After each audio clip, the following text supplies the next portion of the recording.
Good Good afternoon, everyone. This is Mona Ellithorpe, and I have the privilege of having Lorraine Reguly on the line with me today. And we're going to talk about her publishing experiences, self-publishing, and her book is Nope to Hope, I think it is. Or have I got it from turned? Nope to Hope. Hope to Nope. No, from Nope to Hope. Okay, I had it right first time in. Okay, so why don't you just tell us a little bit about yourself? Well, what would you like to know, Mona? I Well, can talk about myself for hours, so you have to be more specific. okay. Did you always want to be a writer? Yes. My mother was a grade school teacher. She taught grades 1 and 2, and when she got pregnant with me, her firstborn child, she quit teaching, and for the first 3 years of my life, until my brother came along, Mm-hmm. she taught me everything. And by the time I entered kindergarten and grade school, I was reading and writing. Oh my goodness. In fact, I can remember in grade 1 when the teacher was teaching the other children how to print within 2 lines, the 2 lines separated by that dotted line. Right. I was already writing cursive within 1 line, and I got in trouble. I read something like Can you that the believe other that? day. Yes. Kid got in So trouble for writing. I've always loved reading and writing, and everyone in my family just knew that I was destined to become a writer. Okay, well, have you, the books that you've got what, 2 out now or just the Yeah, one? I have 2. The first one was Risky Issues, and that's a collection of short stories that I wrote. And it was, in a sense, it was my practice book, because when I learned about self-publishing, I went through all of the steps, and I wanted to make sure that I knew the steps correctly in terms of, figuring out how to get a cover made, which I did. I hired someone to create a cover for me, and then making sure that all the files were formatted properly for Amazon, and then CreateSpace where it's available in print. Right. And now CreateSpace no longer has an online store because they're owned by Amazon anyway. So everything is now sold through Amazon, even the print books. However, anyone who wants to publish on Amazon as a print book still needs to know how to format those files and have a cover created for a printed version, because it's completely different from an ebook version. Yeah. So in order to make your books available, you need to know how to go through all of those steps. And so I did that, and I was successful. And so because of that, I was able to have help Max Ivy, who I believe you just interviewed like a day or 2 ago. Yes, that was Um, on Tuesday, I think. yeah, and so I was able to help him publish his first book, and then his second book, and then I published my second book, and just recently his third book came out just before Christmas. So that was really exciting. Yeah, that's the one I got hooked on. I got to finish getting it so I can read more than what the samples are because I want to go to New York one of these days myself. But, Yeah, his story about his journey there by himself, traveling alone on a train and then being in New York City alone can is you believe that? completely inspiring. I know. I was just amazed when I said, you didn't have anybody with you, and he's no. Like, I think I would be scared to go myself, and I'm, sighted, and I feel the same way. Yeah, exactly. That's exactly what I said to Max. Like, I don't know how, I mean, he's so fearless. I don't know how he did it, but he did it. I really enjoyed talking with him the other day. Okay, you said that I think you kind of followed in the steps I did, or vice versa, because I did a lot of one of my books with a lot of collection of short stories and things after my husband died. Did were these writings that you have from like years back that you just kind of put all together, or? Actually, yes. The short stories in Risky Issues, I compiled them from a course that I did in high school, which was in Ontario. We used to have, like most high schools go from grade 9 to 12. Well, in Ontario, once upon a time, we had grade 13, which Really? was university prep. And they then changed it to OAC courses called Ontario Academic Credit Courses. And then later they changed it, they changed the entire grade 9 to 12 curriculum so that the courses for university are included in those grades. So, but when I was doing mine, it was back when the OAC credits were offered, and I took an OAC creative writing course. And I was required to complete many different types of creative writing during that course. And I ended up writing several short stories. And so when I was looking back through my collections of writings, I selected 4 fiction stories and 1 true story. So even though my book is technically classified as fiction, there is 1 true story in there about my grandmother's dog, which they lived next door to my parents. And when my grandparents would go on vacation, I would be the one who would take care of Snoopy. And Snoopy was like my dog. I just loved her. She was this tiny little mutt, part poodle, but mostly mutt. And she was just adorable.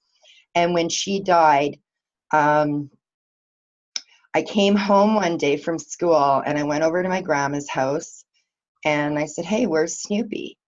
And my grandma wouldn't answer me. She just had tears falling from her eyes.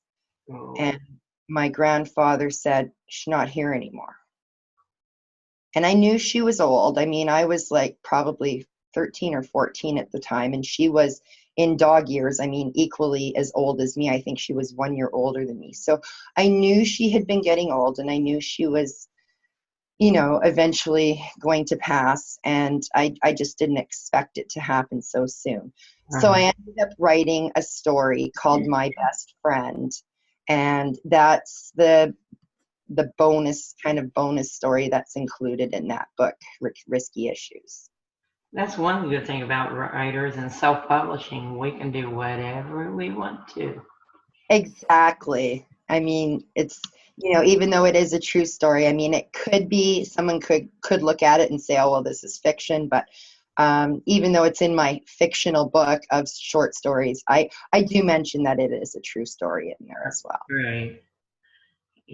Do you write by hand, or you write on the computer, or a combination of both, or? I used to only write by hand, and I prefer writing by hand, to tell you the truth. But since I've been doing so much work with blogging and everything on my computer, I have learned to write only on the computer.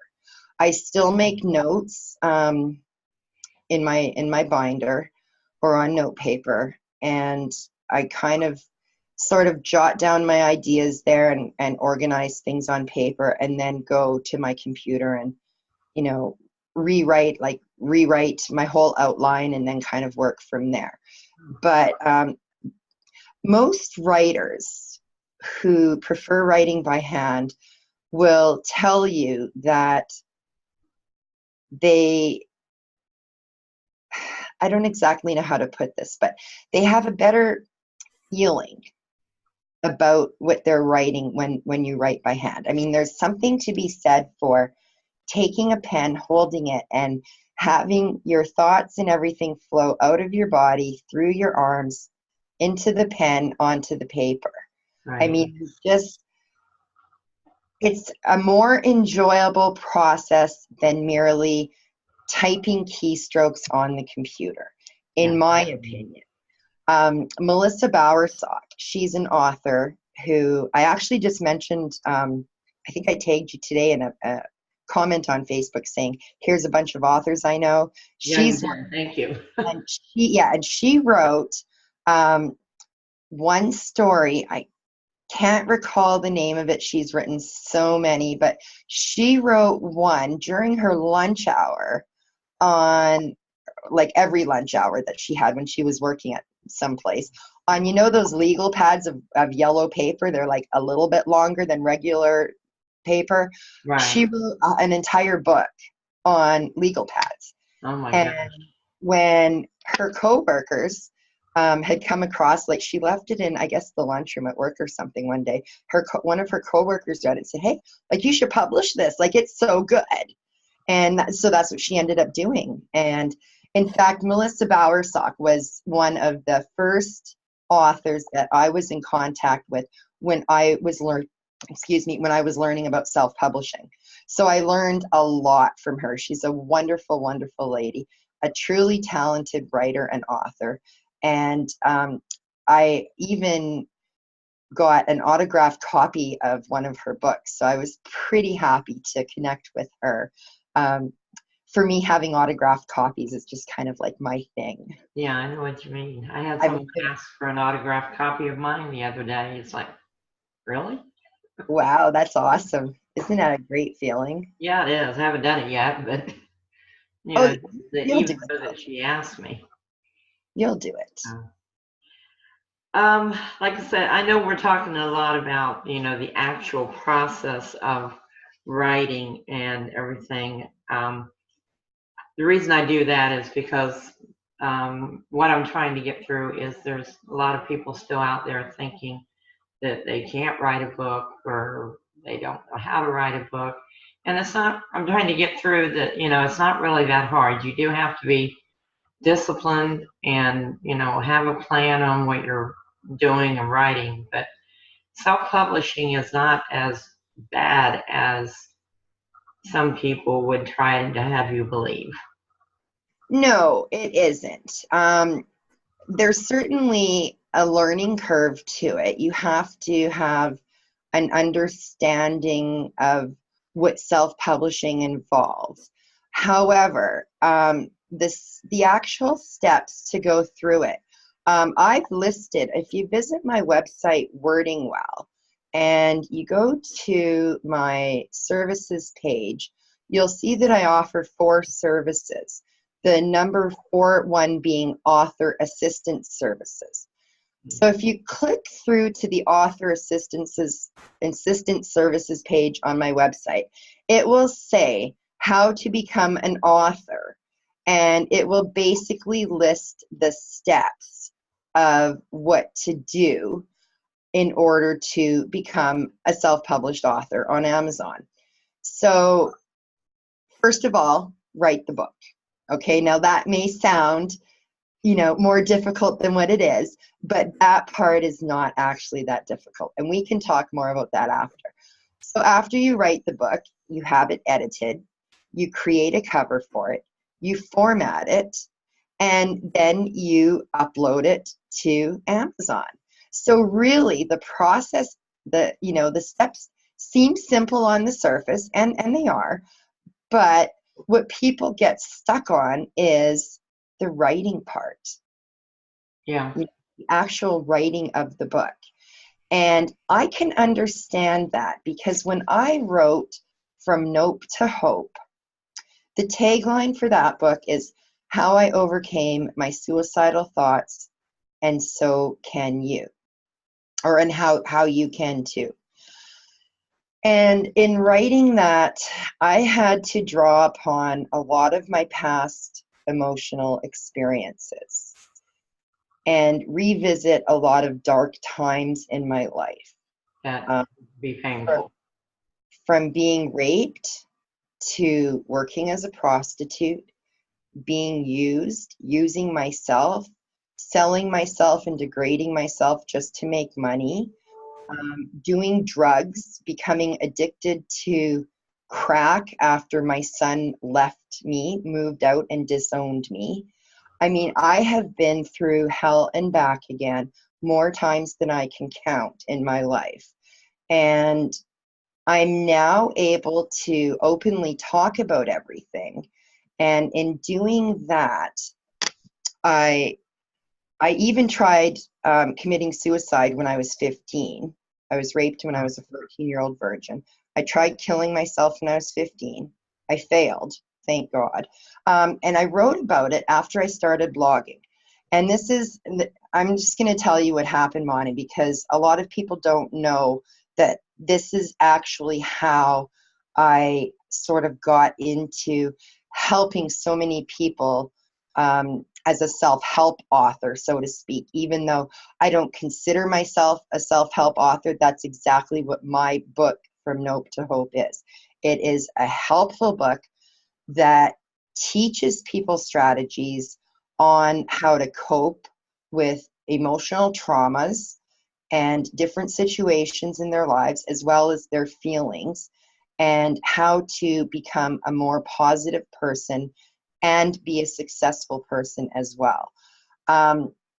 When I wrote my article, my true story, on my website about my suicide attempt,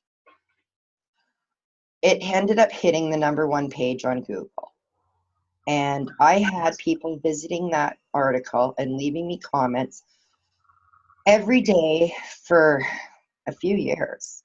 And I couldn't believe how many people suffer from depression and suicidal thoughts. I was actually really astounded. And so I kept improving that article, adding more and more content to it. And then one day I decided, you know what? There's just so much I can put in this one article. Why don't I write a book and put it on my, and sell it from my website, from basically just that article.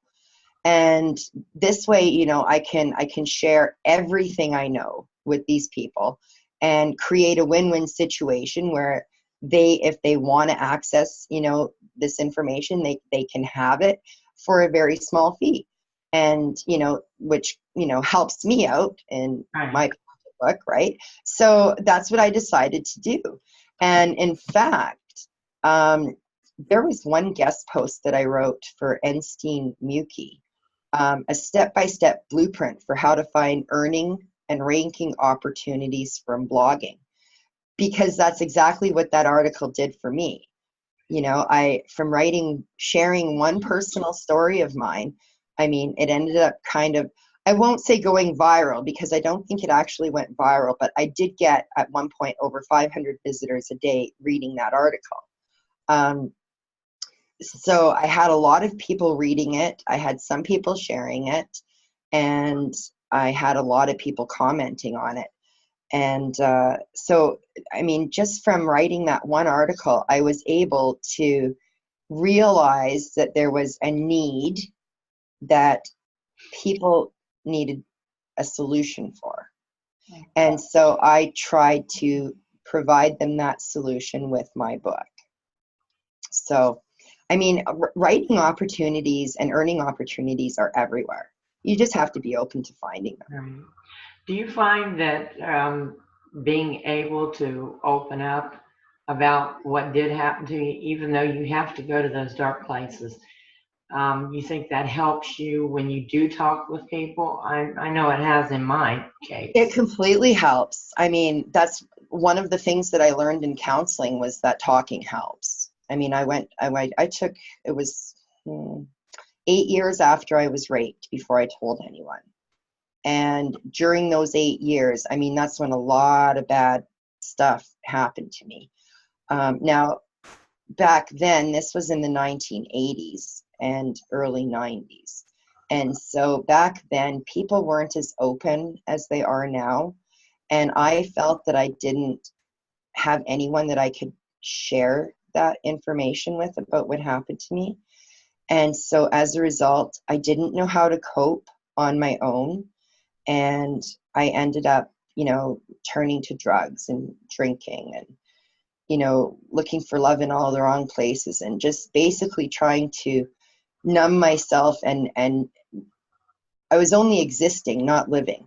But then finally, I came to a point where one of my mentors, one of my teachers, who was a very good mentor in my life, told me, well, she sat me down one day and she says, Lorraine, there's something going on with you and I'm not quite sure what it is. She said, did you have some kind of trauma in your life, like maybe a sexual abuse or something? And I couldn't believe how perceptive she was. But she was originally trained as a counselor. And when I told her that I had been raped and, subsequently got involved with a few other things, she referred me to a counselor. And I ended up going to see that counselor. And speaking with her, my counselor was also a female. Speaking with Susan really, really helped me a lot. In fact, she helped me work through a lot of my things by using the books called The Courage to Heal, which is a textbook and an accompanying workbook. And I mention those resources in a few places online on my website and in my book, because they're super, super awesome resources to use. And so in writing my book and talking about more of my past and revisiting those dark places, excuse me, and writing about them, that was another thing that also helped me to heal. And I think that was the kind of the last component of my healing process, because now that I've written that book and I've shared all the good and all the bad about my life, I'm finally able to let everything go and move forward.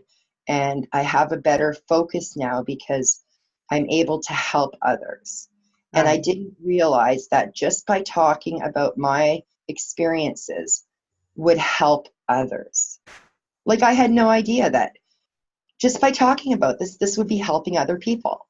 Right. And it was strange because, I felt like giving up so many times. I felt like quitting writing that book so many times.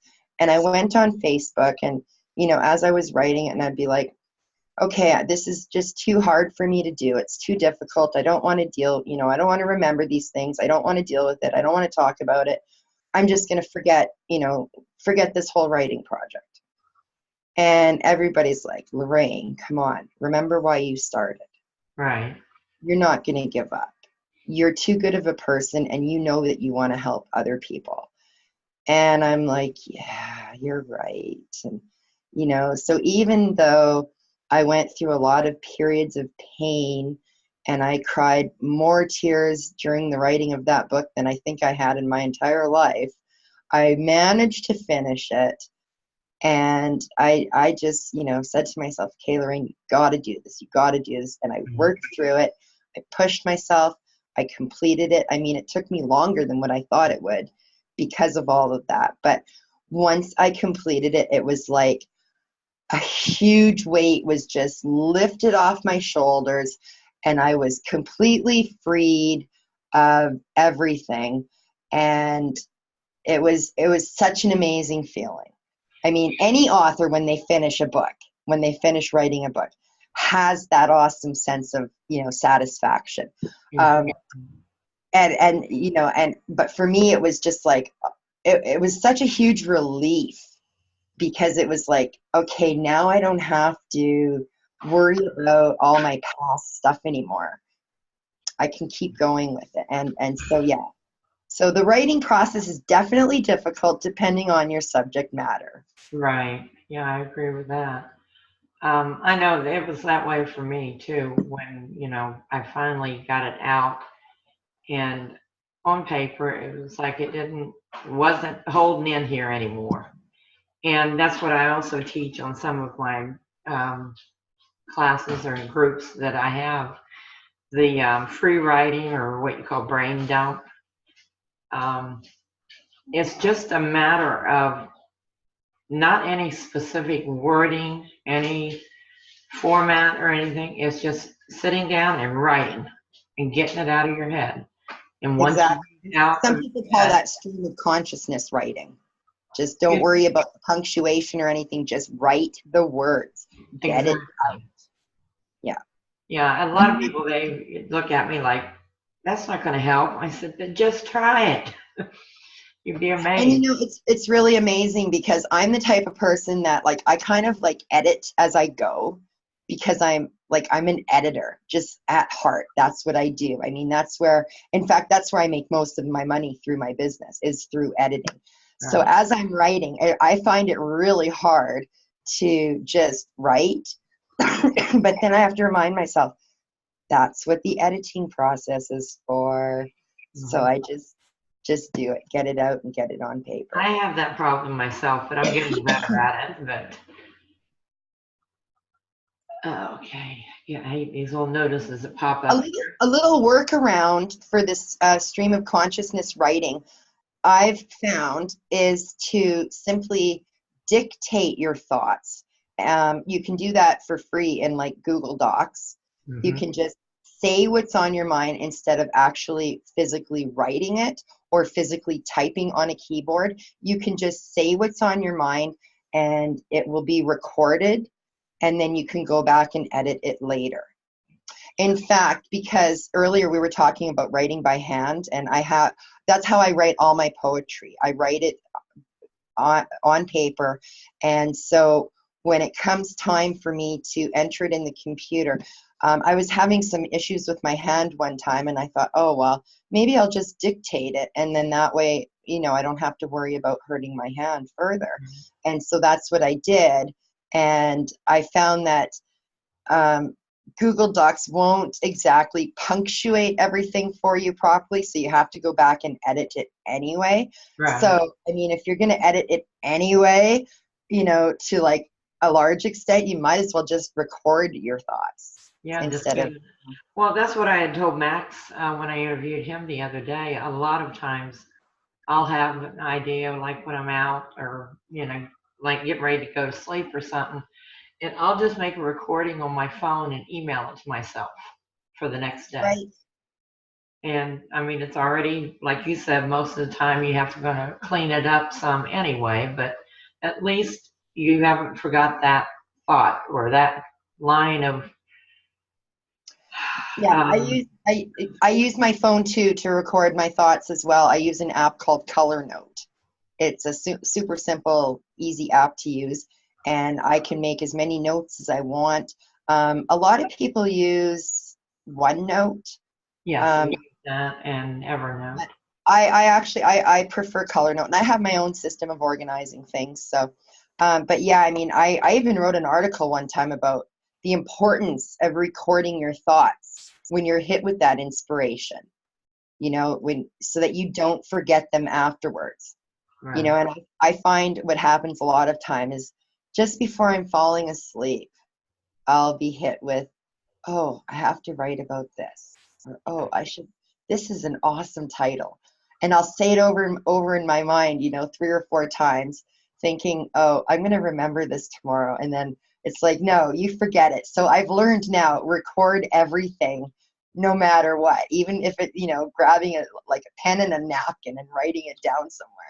As Yeah. long as you have something written down to refer to, that will trigger your jumble of thoughts that you have. So as long as you have that one thing to refer to, yeah, I've learned that too. I know I think it was last week something I visited your site and I was just completely blown away all the information and things that you have there. And I'll admit I spent a lot more time there than what I should have. I should have been Oh, working. thank You have you. a lot of great information on your site. And if you want to, you can go ahead and tell us about we've only got about 5, 10 more minutes. So you can tell about your site and, your where you can get your book and things like that if you want to. I'm assuming you're talking about wording well. Yes. Okay, I, because I do have another website, LorraineReguly.com. oh, I think I forgot to go to that one. Yeah, so I've been kind of focused more the last several years on my business site, which is Wording Well. I do put some things on my author site.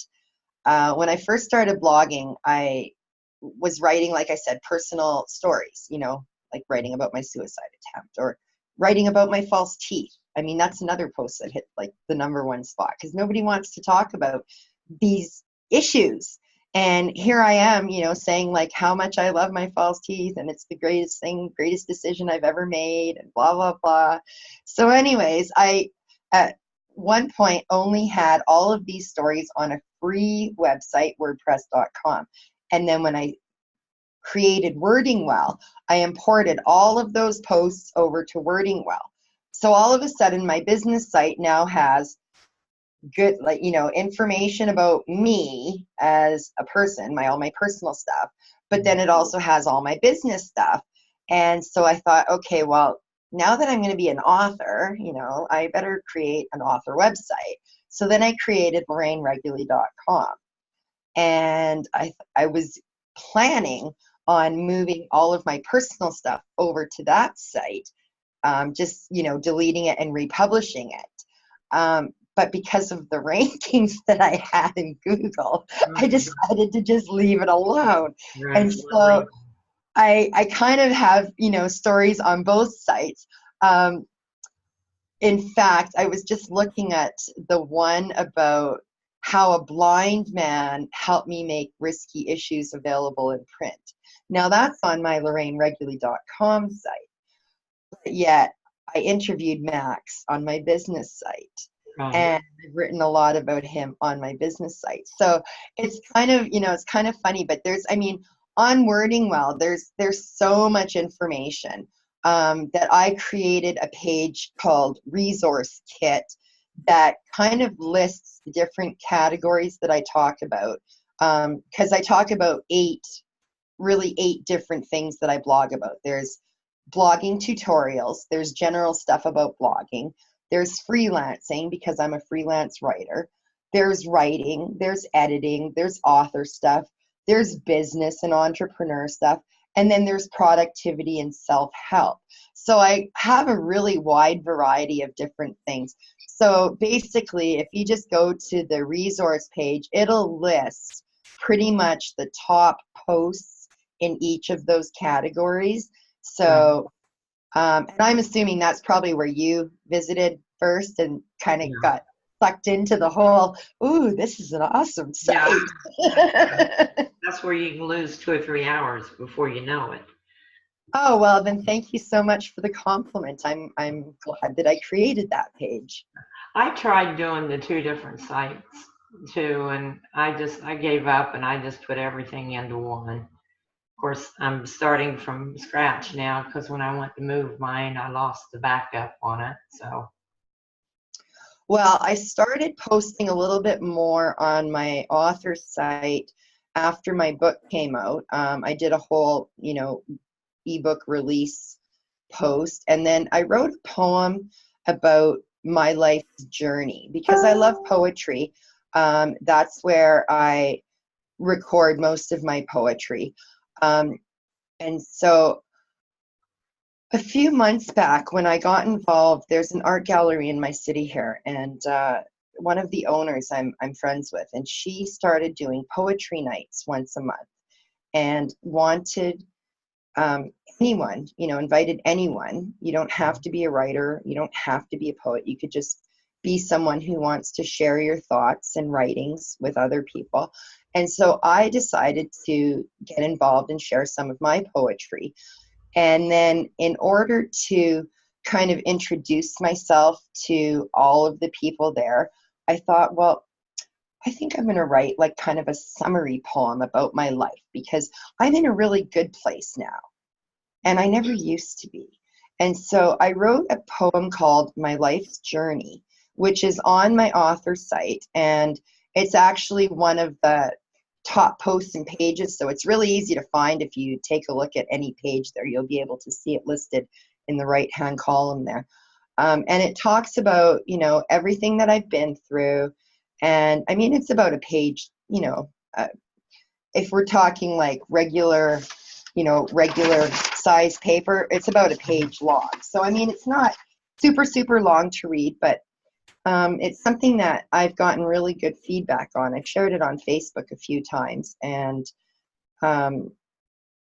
that's the latest poem that I've written that I really like. So, if people want to know more about me, they can definitely read about that. Okay. Well, I hate to cut you off, and you got so many good stories I'd like to hear. Maybe I'll have you back on again. But Sure. we're just about out of time here. So Okay.